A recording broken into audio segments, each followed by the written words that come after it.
Napansin mo na ba na minsan parang ang bilis mong makalimot? Yung pupunta ka sa kusina pero pagdating mo doon, nakalimutan mo na kung bakit ka pumunta. Madalas, sinasabi ng iba, tumatanda ka na kasi. Pero teka lang, totoo ba na talagang normal ang pagiging makakalimutin pag tumatanda? Ang aking sagot po ay hindi po. Maaaring may kaunting pagbabago sa ating memorya habang tumatanda, pero hindi ibig sabihin na automatic na tayong magiging ulyanin. Good news! May mga paraan para mapanatiling aktibo at alerto ang ating isipan. Hello everyone! Ako si Renz Marion, isang licensed pharmacist at nurse. At sa video na ito, pag-uusapan natin ang mga bitamina, halamang gamot, at healthy habits na makakatulong para mapanatiling sharp ang memorya.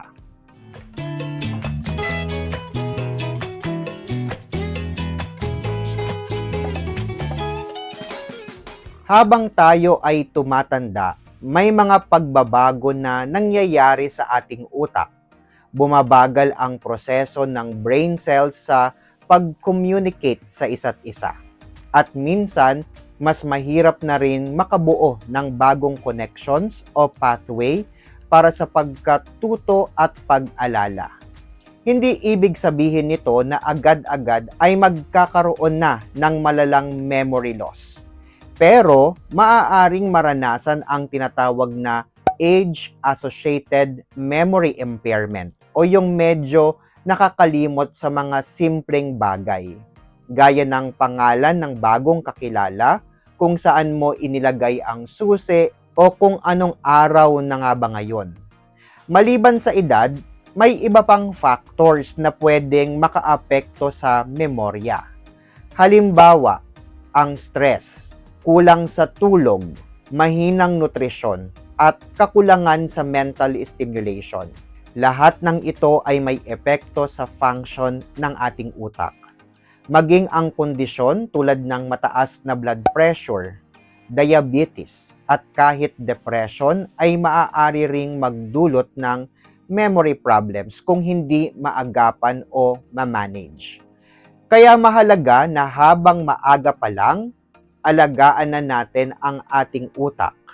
Hindi lang sa pamamagitan ng mental exercises, kundi pati na rin sa pagkain ng tama, sapat na tulog, at kung kinakailangan ng tamang supplements o herbal support. Kaya't kung gusto nating mapanatili ang ating memorya habang tumatanda, hindi sapat na basta iwas lang sa stress o magpahinga.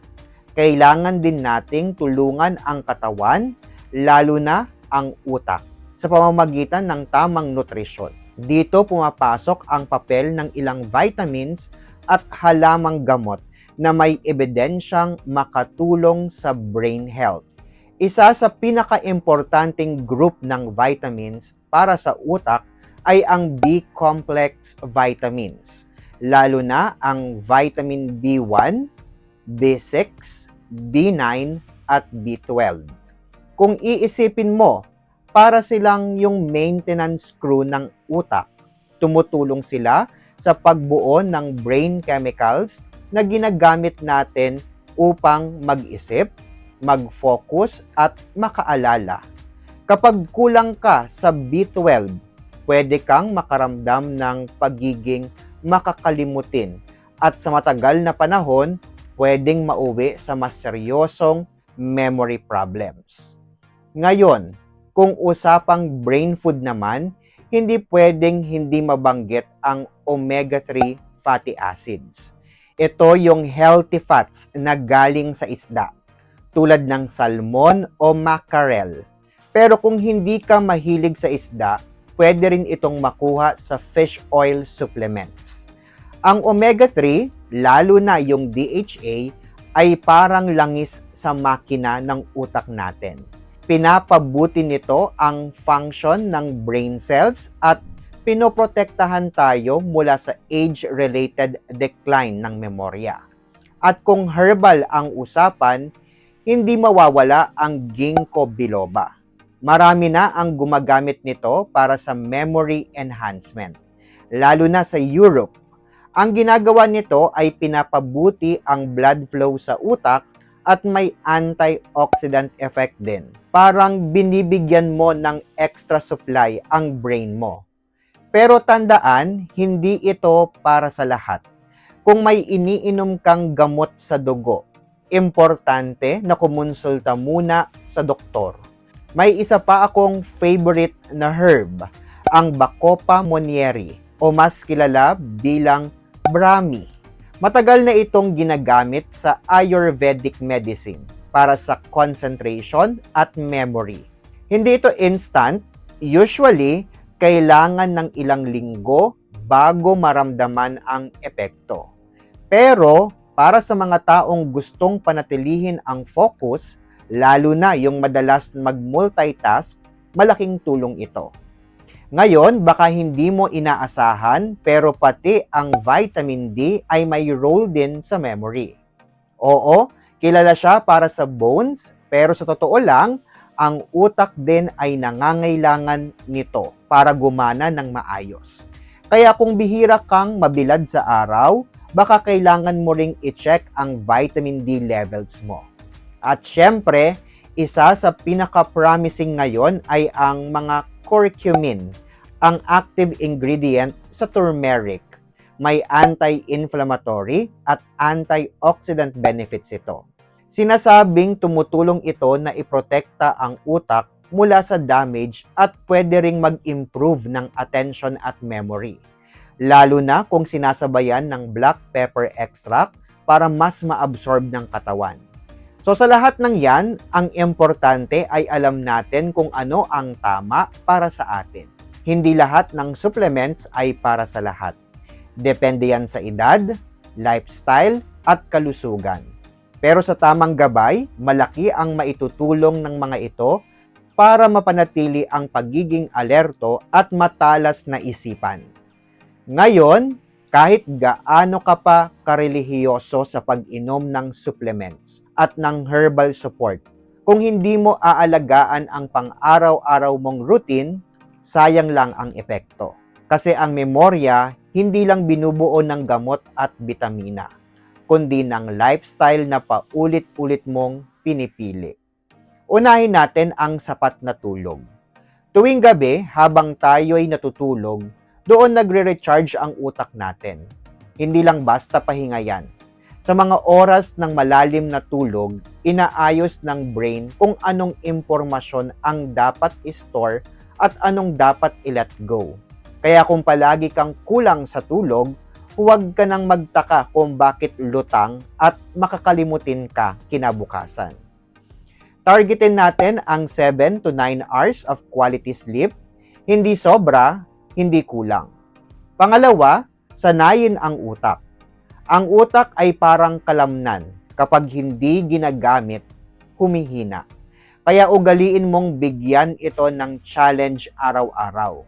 Pwedeng crossword puzzle, pagbabasa ng libro, pag-aaral ng bagong hobby, kahit simpleng memorization exercise lang. Ang mahalaga, gumagalaw ang isip mo. Parang sinasabi mo sa utak mo, "Hoy, gising ka, may silbi ka pa." Pangatlo, huwag kakalimutan ang physical activity. Marami ang hindi nakakaalam na malaking tulong ang ehersisyo sa memorya. Kapag gumagalaw ang katawan, bumubuti ang daloy ng dugo sa buong katawan, pati na rin sa utak. At kapag maganda ang blood flow, mas malinaw ang pag-iisip. Hindi mo kailangang mag-gym agad. Isang 30 minutes brisk walk araw-araw, sapat na para tumulong sa kalusugan ng utak. Pang-apat, kumain ng pagkaing pang-utak. Hindi lang puso ang pinoprotektahan ng healthy diet, pati ang utak. Ang mga pagkain na may omega-3 fatty acids, tulad ng isda, mga antioxidants gaya ng berries, gulay at nuts. Kahit dark chocolate in moderation ay may benefits din. Ang tawag sa mga ito, brain food. Hindi lang masarap, kundi may ambag din sa pag-sharpen ng inyong memorya. At ang panghuli, kontrolin ang stress. Lagi nating naririnig ang salitang stress. Pero minsan, hindi natin nare-realize kung gaano kalaki ang epekto nito sa utak. Kapag mataas ang stress level, lumalakas ang produksyon ng cortisol. Isang hormone na kapag sobra-sobra ay maaaring makasira sa bahagi ng utak na responsable sa memorya. Kaya mahalagang hanapin ang bagay na nakakapagpakalma sa'yo.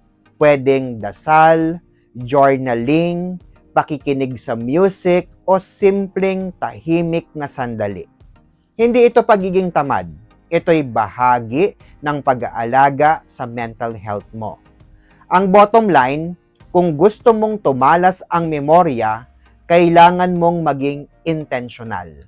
Hindi ito nangyayari sa isang araw, pero kapag pinagsama-sama mo ang maliliit na healthy habits na ito, makikita mo, mas focus ka, mas alerto, at mas confident ang utak mong makisabay sa kahit anong laban ng buhay. Hindi mo kailangang hintayin pang manghina ang memorya bago kumilos. Sa bawat araw na inaalagaan mo ang katawan at isipan mo, nag-iipon ka ng proteksyon para sa hinaharap. Ako, si Renz Marion, isang licensed pharmacist at nurse. Salamat sa panonood at sana'y makatulong sa iyo ang mga kaalamang ito. Kung may tanong ka o may gusto kang topic na pag-usapan natin sa susunod, comment ka lang sa baba. Hanggang sa muli, ingat ka at alagaan ang utak mo gaya ng pag-aalaga mo sa puso mo.